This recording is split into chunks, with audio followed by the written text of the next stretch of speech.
நங்காய், குழந்தைகள் ஏன் அழுகிறார்கள்? உணவு கொடுக்க கூடாதா? இருந்திருந்தால்தான் கொடுத்திருப்பேனே. தானியங்களும் மாவும் நேற்றே தீர்ந்து போய்விட்டன. என் நிலைக்கு நானும் ஒரு ஆளாகிவிட்டேனே. என்ன செய்வேன்?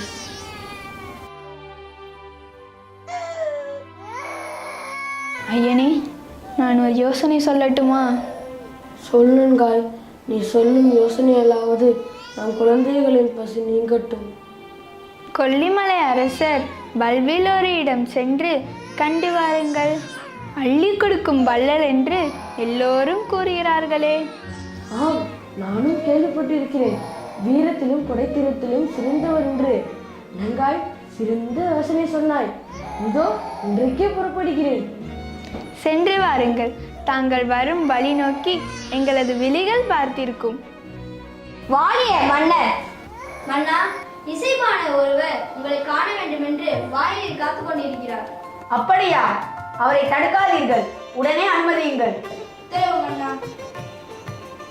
கொல்லிமலை கொற்றவா, கொடைத்திரத்தின் கோமகனே, நீ வீர் வாழ்க, உமது படை வாழ்க. உலகெங்கும் தமிழிசையின் புகழ் பரப்பும் பாணரே வருக. எம்மை தேடி வந்த காரணம் என்னவோ? வள்ளலே, வறுமை காரணமாக எமது வீட்டின் அடுப்பில் பூனை உறங்குகிறது. தமிழ் பரப்பும் பாணரே, உமது நிலை என்னை மிகவும் வருத்தமடைய செய்கிறது. உணவின்றி என் இல்லால் மெலிந்து கிடக்கிறார்.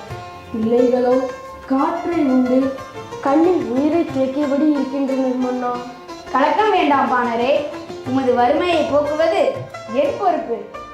மரம் பழுத்து எல்லாருக்கும் பயன் தருவது போல என் தேர் குடைத்து உதவுங்கள். ஆகட்டும் பாணரே. அமைச்சரே, இப்பாணரின் குடும்பம் பல தலைமுறைகள் வாழ வழி செய்திருங்கள். ஆகட்டும் மன்னா, அப்படியே செய்கிறேன். பொற்காசுகளை அள்ளித் தருக. அணிமனைகளையும் யானைகளையும் அனுப்பிடுக.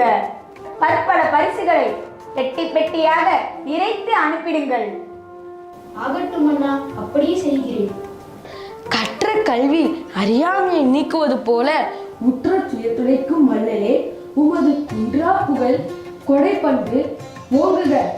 வாழ்க வாழ்க, நீடூடி வாழ்க. போய் வாரும் பாணரே, நீரும் உன் சுற்றத்தாரும் குறைவின்றி நீடூடி வாழ்க.